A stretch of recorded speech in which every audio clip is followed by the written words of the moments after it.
Customer உங்ககிட்ட ஒரு நார்மலான ஒரு மெஷர்மெண்ட் ப்ளவுஸை கொடுத்துட்டு நெக் வந்து ஒரு நார்மல் நெக் டெப்த் எனக்கு இருக்கு, இந்த நெக் டெப்த்தை விட எனக்கு இதில் ஒரு 8 இன்ச்சஸ் இருக்கு அப்படின்னா நீங்கள் 10 to 10.5 இன்ச்சஸ் எனக்கு டீப் நெக் வர்ற மாதிரி எனக்கு கஸ்டமைஸ் பண்ணி கொடுங்க, மற்ற மெஷர்மெண்ட்லாம் சேம் மெஷர்மெண்ட் தான் அப்படின்னு சொன்னால் நம்ம என்ன சேஞ்சஸ் பண்ணணும் அப்படிங்கிறத நம்ம இந்த வீடியோவில் பார்க்குறோம்.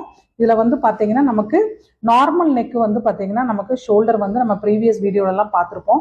ஸோ ஒரு நெக் கால்குலேஷனுக்கு வந்து நமக்கு வந்து ஷோல்டர் ஒரு 6 இன்ச்சஸ் இருக்குது அப்படின்னா இந்த நெக் ஓப்பன் வந்து நீங்கள் எவ்வளோ கொடுத்துருக்கீங்க அப்படின்னா ஒரு 2.25 ஒரு எக்ஸாம்பிள் கொடுத்துருக்கீங்க அப்படின்னா இந்த நெக் வந்து உங்களுக்கு 8 இன்ச்சஸ் இருக்கும். ஸோ இதை நீங்கள் டீப் நெக் வரும்போது என்ன பண்ணணும் அப்படின்னா நம்மளோட ஷோல்டரில் நீங்கள் 6 இன்ச்சஸுக்கு பதிலாக நீங்கள் வந்து ஒரு 1/4 இன்ச்சை நீங்கள் லெஸ் பண்ணிடணும். அப்போ உங்களுக்கு ஷோல்டர் கொஞ்சம் உள்ளே வரும். இது வந்து 2.25 பதிலாக நீங்கள் 2.5 வைக்கலாம்.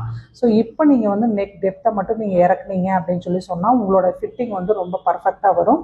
நாட் இல்லாமையும் ஒரு 10 இன்ச்சஸ்க்கு நீங்கள் வந்து ஷோல்டர் ஃபால் ஆகாமல் ஒரு ப்ளவுஸை ஸ்டிச் பண்ணி கொடுக்கலாம்.